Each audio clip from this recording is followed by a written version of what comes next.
الحمد لله نحمده ونصلي على رسوله الكريم أما بعد فأعوذ بالله من الشيطان الرجيم بسم الله الرحمن الرحيم إنا أنزلناه في ليلة القدر وما أدراك ما ليلة القدر ليلة القدر خير من 1000 شهر تنزل الملائكة والروح فيها بإذن ربهم من كل أمر سلام هي حتى مطلع الفجر. وعن عائشة رضي الله عنها قالت كان رسول الله صلى الله عليه وسلم إذا دخل العشر شد مئزره أيقظ أهله وأحيا ليلة رواہ البخاری. محترم بھائیو، رمضان مبارک کا مہینہ ہے. 1 2 3 4 کر کے یہ ایام یہ دن گزر چکے. اب آخری عشرہ ہے، آخری عشرہ چل رہا ہے. آج 21ویں کی رات ہے. اس عظیم مہینے کے بہت بڑا ایک عظیم پیکج ہے جسے اللہ تعالیٰ لیلۃ القدر کہا گیا. اللہ تعالیٰ نے اس کا نام لیلۃ القدر نام رکھا. قرآن میں فرمایا ان انزلناه فی لیلۃ القدر وما ادراک ما لیلۃ القدر لیلۃ القدر خیر من 1000 شہر. میں نے اس قرآن کو لیلۃ القدر کی رات نازل کیا.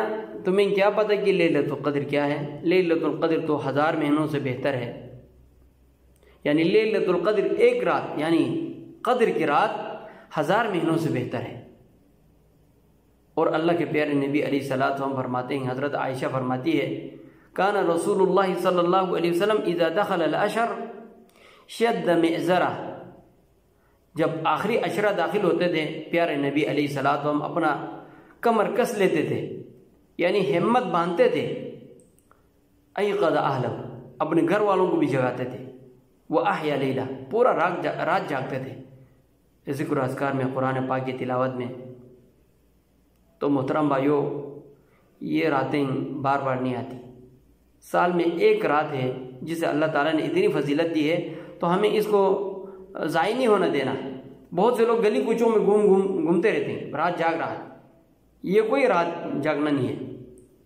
اللہ کے پیارے نبی علیہ السلام کی ایک حدیث ہے سنن ابن ماجہ میں، وَرُبَّ صَائِمٍ لَيْسَ لَهُ مِنْ صِيَامِهِ إِلَّا الْجُوعُ وَرُبَّ قَائِمٍ لَيْسَ لَهُ مِنْ قِيَامِهِ إِلَّا السَّحَرُ.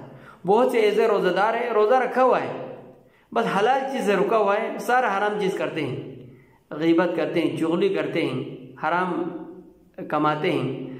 کوئی بھی کام ایسی نہیں ہے جو یعنی اللہ نے منع کیا ہو اس کو کر دیتے ہیں، لیکن روزہ بھی رکھا ہوا ہے، اس کے روزے کا کوئی فائدہ نہیں. وَرُبَّ قَائِمٍ لَيْسَ لَهُ مِنْ قِيَامِهِ إِلَّا السَّحَرُ. بہت سے ایسے روزہ دار ہیں، ایسے قیام کرنے والے لوگ ہیں جو رات جاگتا ہے، کوئی فیس بک پہ، کوئی ٹویٹر پہ، کوئی یوٹیوب پہ، پتہ نہیں کس کس ایپ پہ داخل ہوتے ہیں، اور رات جاگ رہا ہے، گلی کوچوں میں گھوم رہا ہے. اس کا کوئی قیام نہیں. قیام کا مطلب یہ مسجد میں یا کسی جگہ پر بیٹھ کر اللہ کا ذکر کرے، اللہ تعالیٰ کی ذکر و اذکار کرے، قرآن پاک کی تلاوت کرے، قیام کرے، نماز پڑھے، نوافل پڑھے. اور یہ دن یعنی یہ لیلۃ القدر تک راتوں میں ملتا ہے. اللہ کے پیارے نبی علیہ الصلوۃ والسلام کی ایک عظیم حدیث ہے، صحیح بخاری کی روایت میں فرمایا تحرو، حضرت عائشہ رضی اللہ عنہ فرماتی ہے اللہ کے پیارے نبی علیہ الصلوۃ والسلام فرمایا تحرو لیلۃ القدر فی الوتر من العشر الاواخر من رمضان.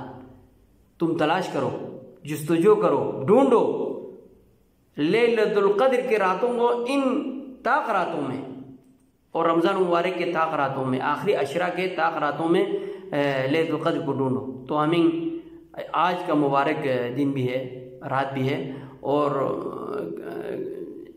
23واں رات، 25واں، 27واں، 29واں، یہ سارے طاق راتے ہیں جہاں اللہ تبارک و تعالیٰ اس عظیم پیکج کو دیا جاتا ہے. یوں تو پورا عشرہ اعتکاف میں رہنا چاہیے. اللہ کے پیارے نبی علیہ الصلوۃ والسلام کی سنت مبارکہ یہ ہے، آپ ہر سال اعتکاف میں بیٹھتے تھے. ایک سال نہیں رہا، اس سے اگلے سال 10 کے بدلے میں 20 دن اعتکاف میں رہے. تو اگر کسی کو اعتکاف میں بیٹھنے کا موقع نہیں ہے، مشغول آدمی ہے، تو کم سے کم ان 5 راتوں میں کم سے کم جو طاق راتیں ہیں اللہ تعالیٰ کی اس خوشنودی کو، اس پیکج کو حاصل کرنے کی کوشش کرنا چاہیے. اللہ تبارک و تعالیٰ ہمیں عمل کی توفیق دے. وآخر دعوانا ان الحمد للہ رب العالمین.